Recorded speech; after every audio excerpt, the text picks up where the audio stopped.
No, you can talk. Okay. What I read 2025. Let's go. I made one of these presentations last year, but nobody saw it, so I'm posting it online this time. I read 25 books in 2025. How crazy. Last year I read 69 books. Not joking about that, by the way. And now it says I read 67 books on Goodreads. And I think that's because 2 of the books I read were, like, removed from Goodreads, probably, because I don't know why else they'd be removed. But, here we go. That makes a total of 8,774 pages read this year. So in January, I read 2 books, February 4, March 6, April 1, May 2, June 5, July 0, August 2, September 1, October 1, November 1, and December 0 as well! No! That's this month. I may actually finish a book this month still, but, who cares? No one wants to watch this video when it's not, when the year's not over. You know what I mean? And so why did I read 0 books in these 2 months? So in this one, I was just reading fan fiction for the whole month, like a really long fan fiction. And this one, I was also reading fan fiction and studying for midterms, which was horrible. So yeah, my excuses, there you go. Unranked books. I have no unranked books this year. 1-star books. Whoa, wait. Sorry, I clicked too angrily. My cat came in. Can you close the door? Okay. Caraval by, hi cat, Stephanie Garber. This is the last book that I read this year on November 12th. It had 407 pages. I read it all in like one night because I joined a book club this year. And this was the book that they chose to read for that month. And I didn't read it for like 2 weeks. And I was like, wait, I want to be able to talk about this book when I go to the meeting. So I read it all. Big mistake! So I'm gonna read out my review that I put online for this book. It has spoilers in it, so like if you're planning on reading this book, just skip past that section, you know. Jeez, I hate clicking on things. Alright, this was a disappointing read for me. I didn't really like the author's writing style. It was like she was trying to make it sound all fancy and beautiful, but it didn't really sound natural.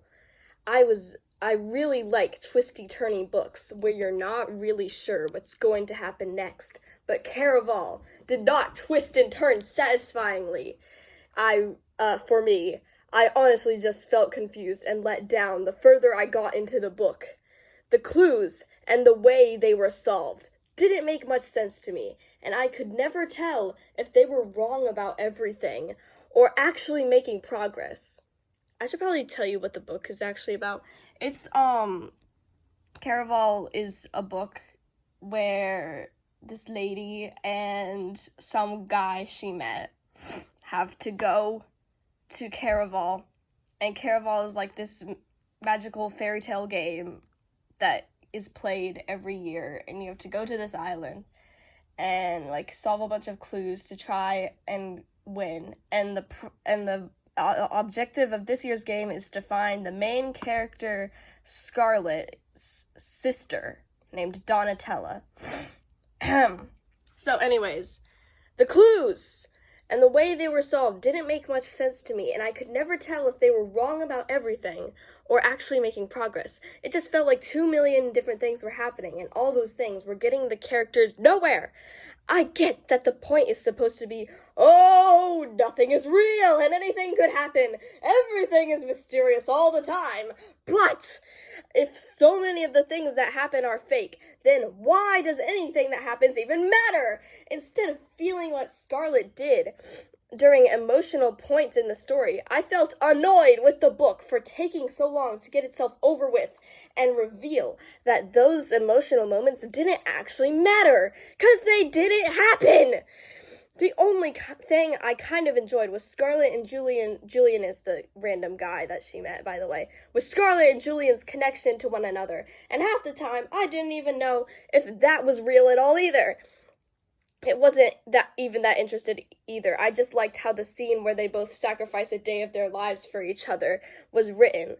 I kept getting the Count and the Governor confused, and I had to keep checking which one was which. The Count and the Governor.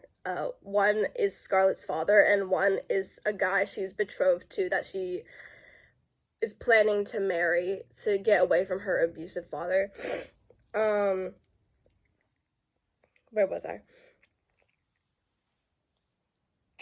Speaking of the Count and the Governor, I did like the part where they actually subdued Scarlet and Julian, and Scarlet had to fight back. I don't know why this was selected for my book club to read. I don't think there's much to talk about in terms of themes or anything else, really. I hope we read a better book next. I'm stalling on reading that book right now. So basically, parts of the book that felt like they actually mattered, I liked. All the stuff with the clues and Legend, who's the runner of the game, and his history and trying to find Scarlet's sister and win the game was too wishy-washy for me to care about much, and that's pretty much the entirety of the book. Edit, because I was so angry at this book that I had to write more.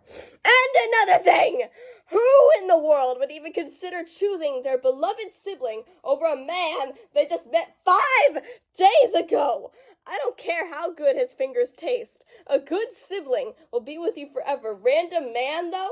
Nowhere near as important. But I guess it makes sense, since Tella and Scarlet don't have any chemistry with each other. I hate poorly written siblings, and these two are definitely in that category. They don't even seem like they like each other much. It's more like they're stuck with each other, trauma bonded together. This book is genuinely pissing me off. I might have to rate it lower, actually. That's where I switched my rating from 2 to 1 star. 2 stars. I rated, this book 2 stars. Hot Mess by Jeff Kinney. I read March 11th. It has 218 pages. From what I remember of this plot, this is like the newest released Diary of a Wimpy Kid book. From what I remember, Greg and his family go to a vacation home, and it's a hot mess. And, like, he has an aunt that's, like, a social media influencer, and, like, the paparazzi is out to get her or something. It was kind of just meh, like, okay, why are these books still being made? I'm sorry, Jeff. I know they probably make you a ton of money, but, like, the books themselves are, like, not that great anymore, I think. Anyways, you could say this book was a hot mess, Why? Every time I click, it does this. Just go forward. Why? 3 stars!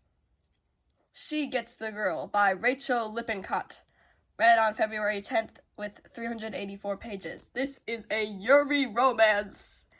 About a girl in college who, like, meets another girl, and, you know, they, eventually get together, I guess. I don't really remember what happened. I think, like, one was getting tutored by the other or something. It was just, like, meh, you know, it's a book. There it is. To Kill a Mockingbird by Harper Lee. Read March 31st with 323 pages. I read this for my freshman English class, and I don't know, it was alright. It was, Atticus is my favorite character. He's pretty cool. I read some other people's reviews and it was and they were like, this book does a bad job at representing Black characters because they have to rely on white characters the entire time to help them out of their situations, when there were actually many Black lawyers in the Great Depression era when this book takes place. And this book is written by a white author, and it's definitely from like these issues from a white person's perspective. But I don't know. It's okay. It's okay that this book is like that. It was a fine book. James by Percival Everett, read February 14th, pages 303. I didn't really like this book that much because I have never read Huckleberry Finn, I think. I didn't find it that entertaining, and I didn't care that much. It was interesting seeing, like, this sort of a perspective from the whenever this book takes place era. Twilight by Stephanie Myers, read October 28th with 498 pages. This is the longest book I read this year. I read it because my brother over there was watching the movies with his friends, and I was like, I'm gonna read the book, why not? And it was fine. I enjoyed it. It was a bit long. I don't know. It was alright. I don't have much to say. Why every time? 4-star books. Pride and Prejudice in Pittsburgh. I have a review for this one. Read June 4th with 336 pages. This book is one of my dear friend's favorites, and I wanted to read it too. As far as cute little romance novels go, I thought this one was pretty good. I'm not sure how accurate the historical stuff was, but the dynamic of our two main characters was great, and I enjoyed reading about both of them. I liked how each of their chapters was almost in another writing style because of the contrasting slang of the modern day to Victorian era England slang. I don't know why I was confused about where it took place, but it was in England. Anyways, this book is about this lady who travels back in time to Victorian England, and she can't get back. And she lands on this lady's house, and they have to, interact with each other and stuff. And maybe they end up falling in love. I don't know. I mean, they are on the cover of the book, like that. But, who knows if they fall in love or not. Hi. Blue Lily, Lily Blue. So, this is the third book in the Raven Cycle series, which I read the entirety of this year.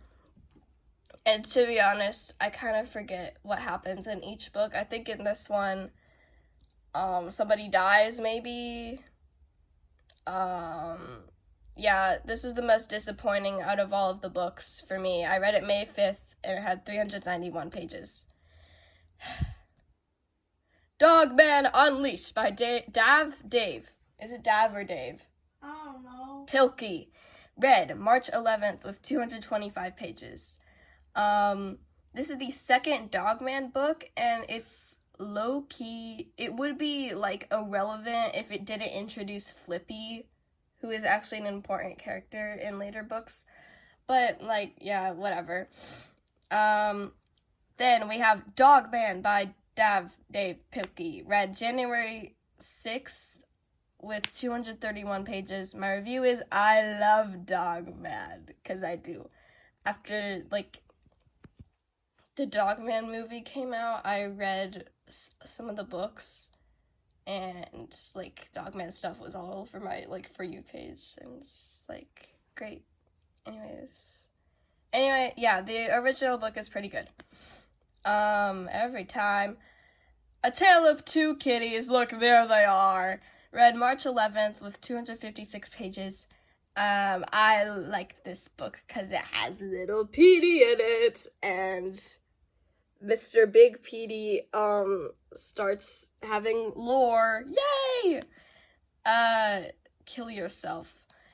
The Raven Boys by Maggie Stiefvater. This is the first book in that Raven Cycle series. Read January 24th with 409 pages.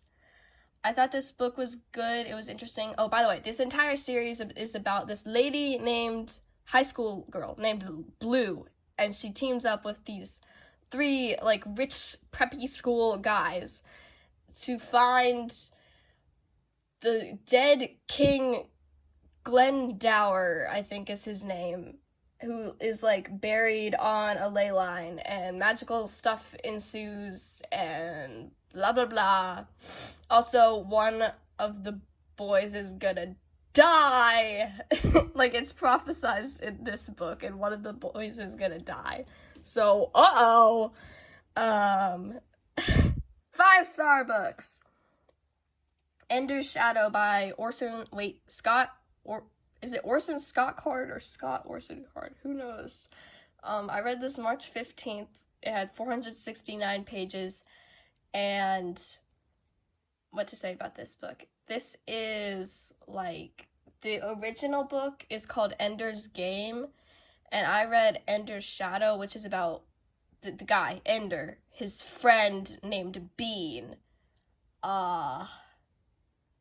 It's like a sci-fi book about space alien fighting, and a bunch of kids are trained to go do it for some reason. Anyways, good book. I liked it. I Am the Cheese. Read June 5th with 234 pages. I feel like this review is gonna be a bit cringy, but, like, if my reviews are cringy, don't judge me. Okay. Wow, this book was pretty crazy. The entire time I was questioning what was going on, and the reveal at the end really shocked me. I feel so bad for the kid in the book. I forgot his name. I'm reviewing 2 months after I read this. I originally only picked this book out to read because I thought the name of the title was funny. I mean, I Am the Cheese is a very wild thing to say until you actually read the book. And it's revealed that it's from this, like, weird nursery rhyme and blah, blah, theme, whatever. He's the cheese. Oh, yeah, basically, this guy is put into the witness protection program, and, like, he goes on this journey, and there's, like, interviews with him, and he's, like, biking around, and, like, you kind of piece together what happened to this kid through his, like, biking journey and, like, the interviews. And the entire book is kind of confusing until the end. So, yeah, it was a good book.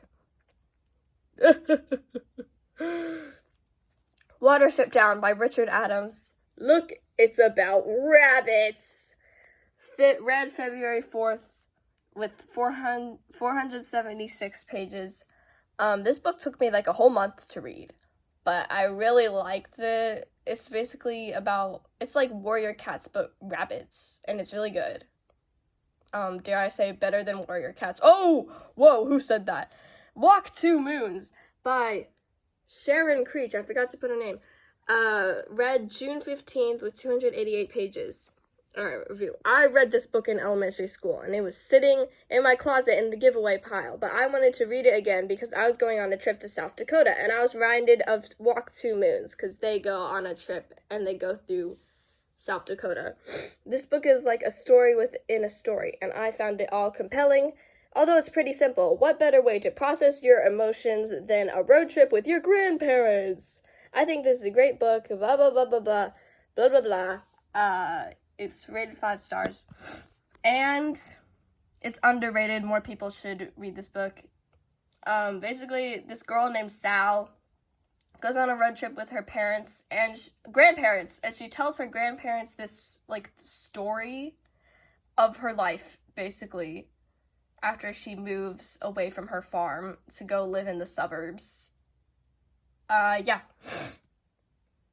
The Complete Mouse by Art Spiegelman.